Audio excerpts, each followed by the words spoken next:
Welcome, this is Jim, host of the Faith Influencer podcast, where we're going to dive into discussions on faith's role in everyday life, from navigating blended families to overcoming challenges.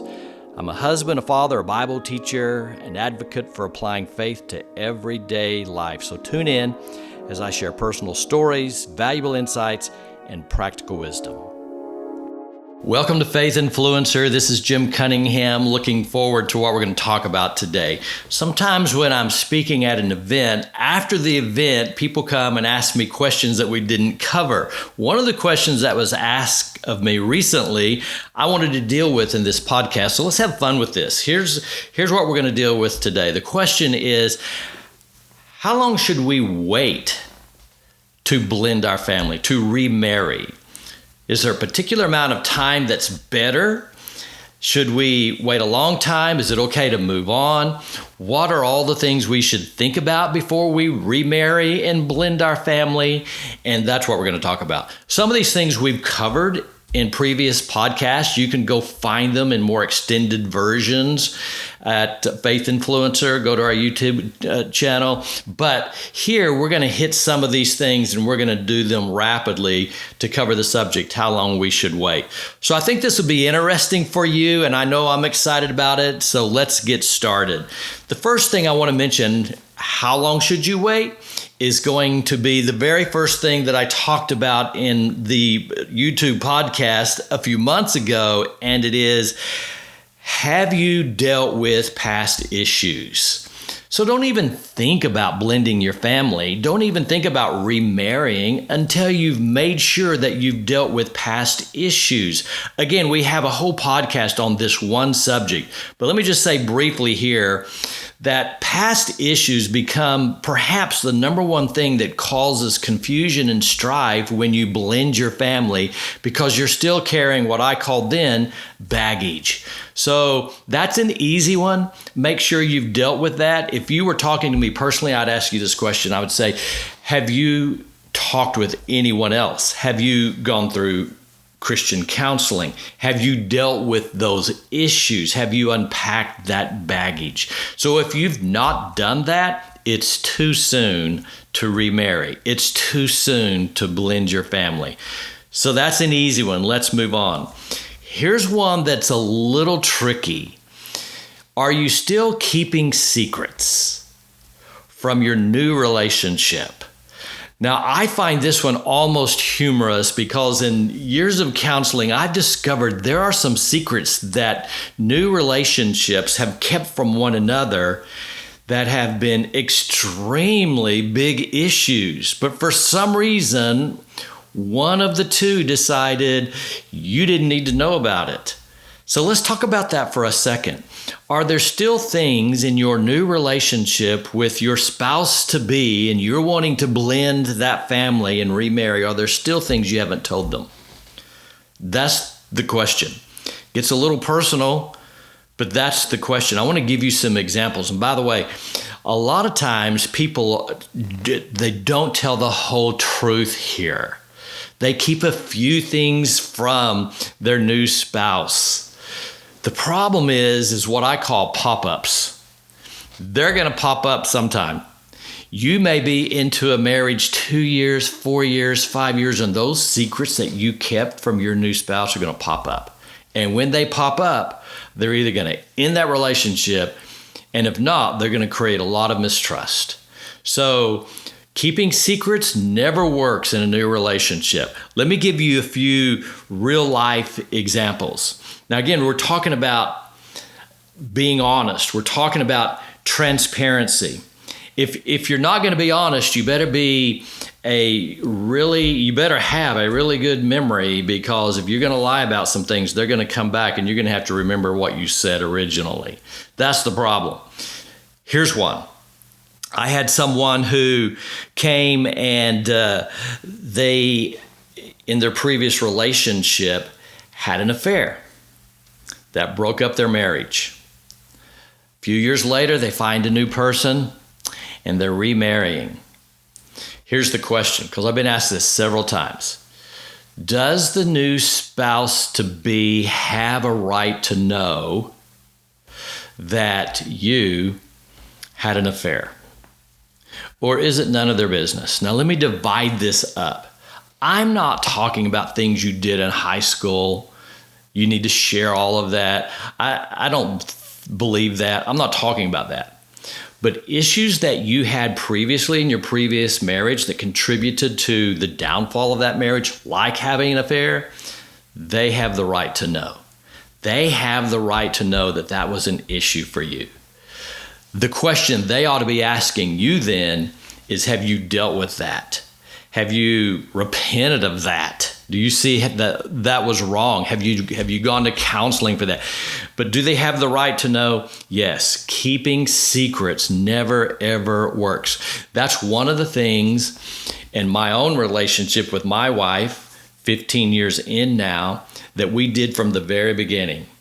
There is nothing we don't know. Good, bad, ugly, we know it all about each other.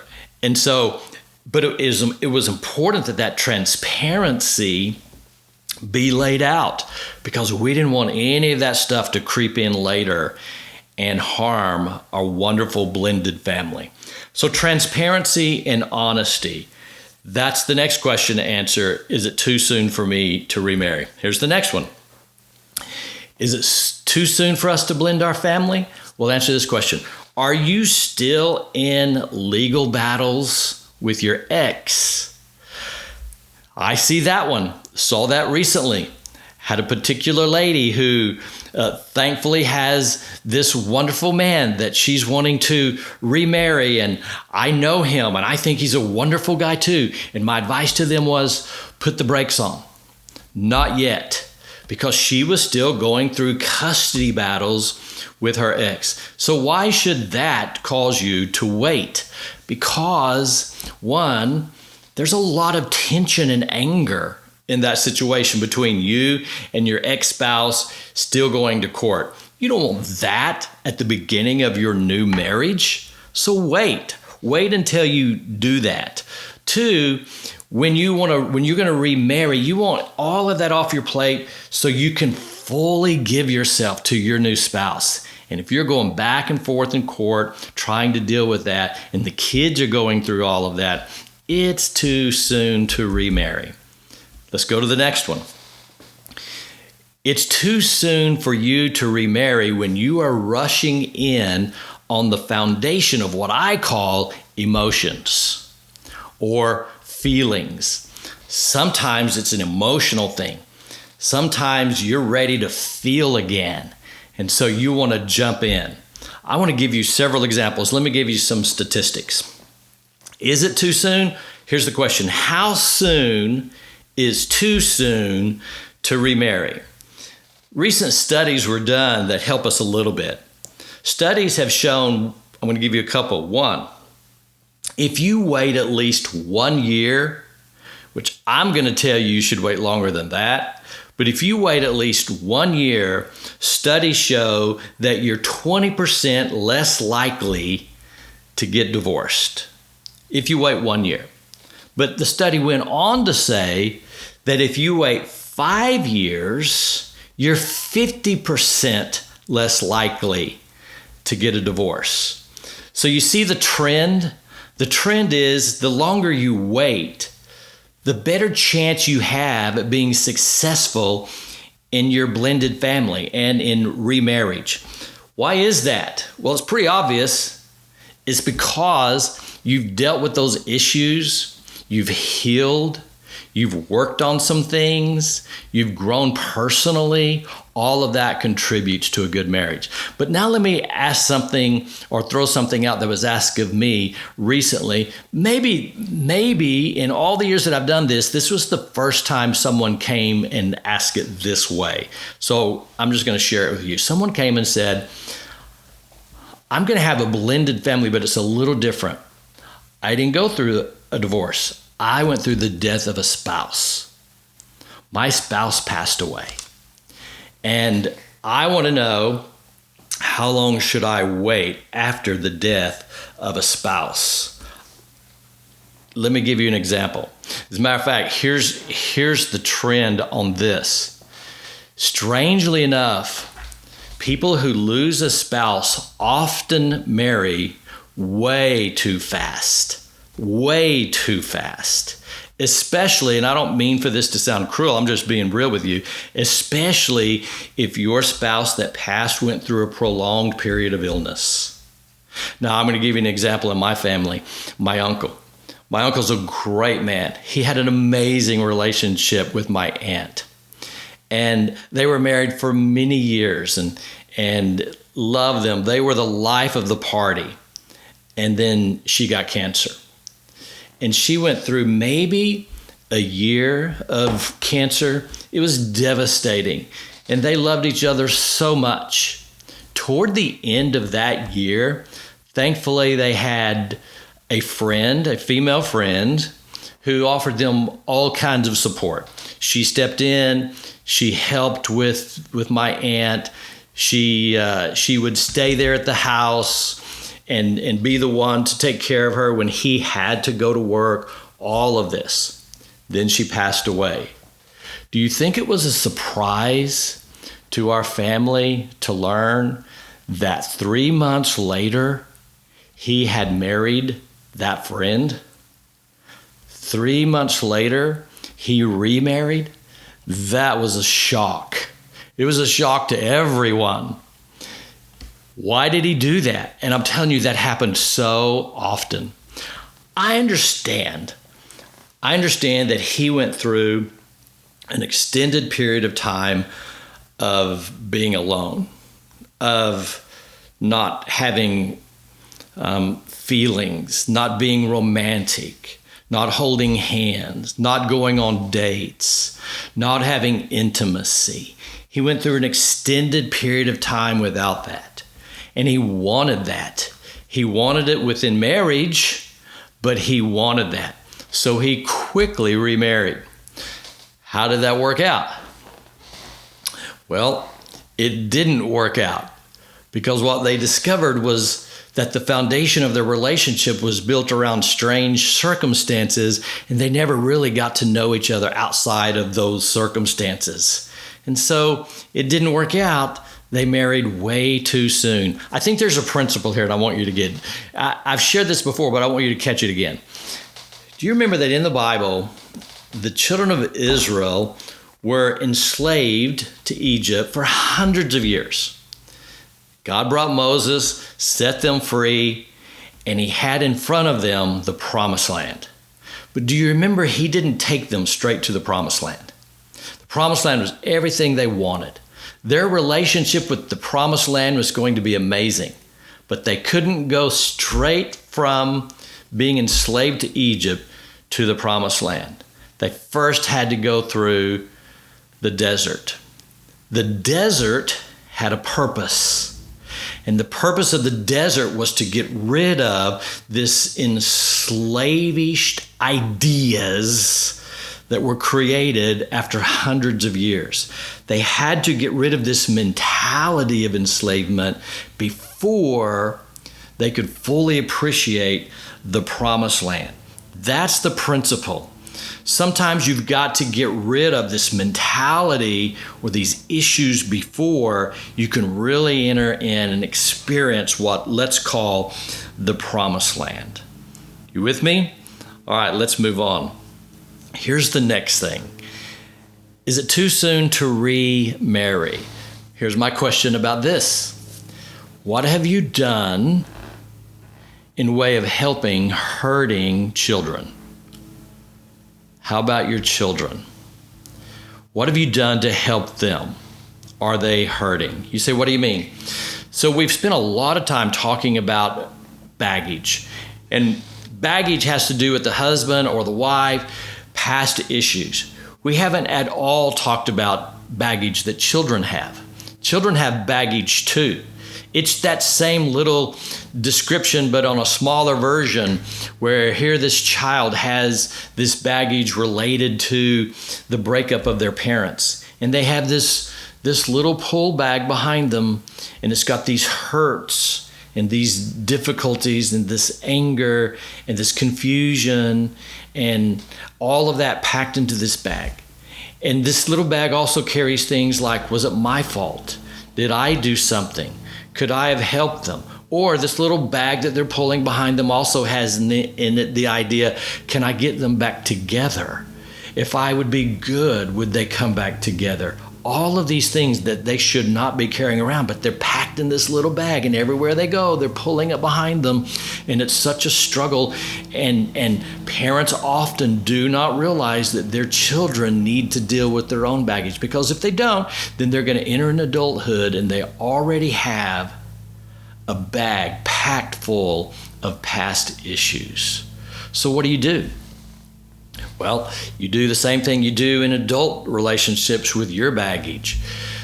The only difference is children do not know how to verbalize it. They do not know how to communicate it. They feel it, but they do not know how to communicate it. So you have to get them help. You have to take them to counseling and let them talk about that. A professional who knows how to get them talking and express themselves and deal with these issues. If you don't, they're going to have to do this later in their life. So, is it too soon? I don't know. Have you helped your children deal with their issues? If you have not, then it's too soon to blend your family. Let's touch on a couple more quickly. Here's the next one, and it's a big one. Do you still have defense mechanisms erected in your life? What are you talking about? Here's something that comes with divorce.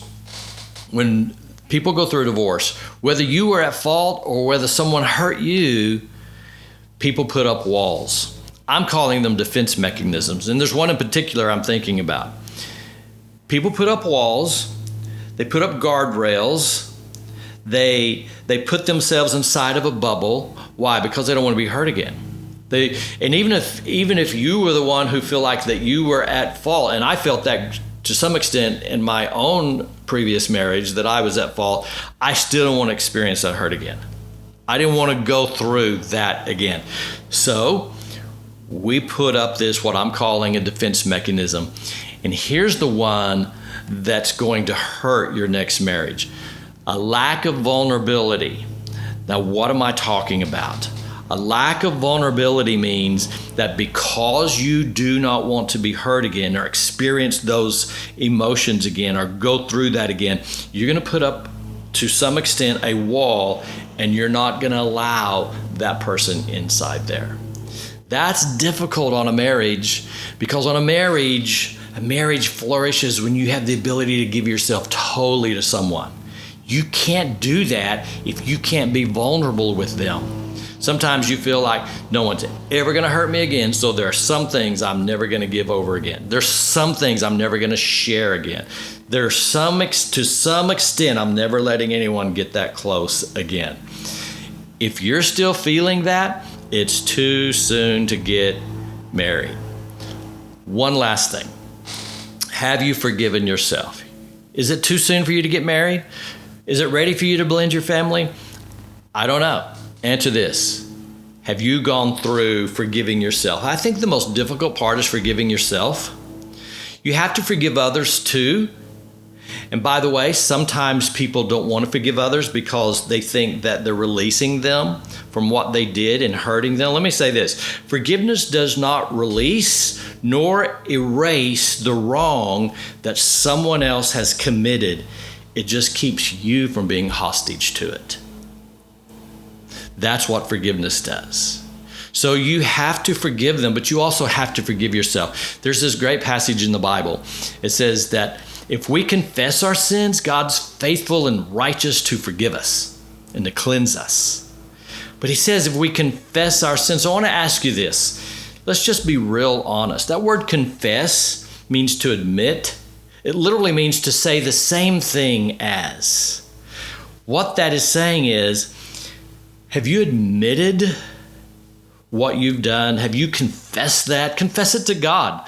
Watch the release that you feel when you confess that to God. But don't give us one of these dumb false prayers that people pray generically. That's not what I'm talking about. I hear people pray a prayer like this. Lord, forgive us for where we've sinned. No, that's not what I'm talking about. First of all, we're not talking about we're talking about you. You've got to make that personal. Lord, forgive me. That's what confess means. But the word confess means to name it.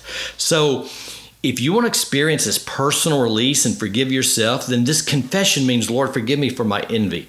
Lord, forgive me for my anger. Name whatever it is. Lord, forgive me for adultery. Lord, forgive me for hatred. Forgive me for lust. Forgive me for the deceit that I brought into my marriage. Whatever it is, you're going to name it. You're going to confess it. It means you got to get real honest with it. And you're never going to enjoy full openness and fellowship with your new spouse as long as you have broken fellowship with God. So I want to encourage you on that last step. Have you confessed that and dealt with that with the Lord? If you have not, then do it. So these are just some quick ideas as to whether or not it's time for you to remarry. Have you walked through these steps and dealt with these issues? I always want to thank you for joining us. It's a privilege for me to spend this time with you. Don't forget to go to YouTube and share and like and subscribe and be a part of our Faith Influencer family.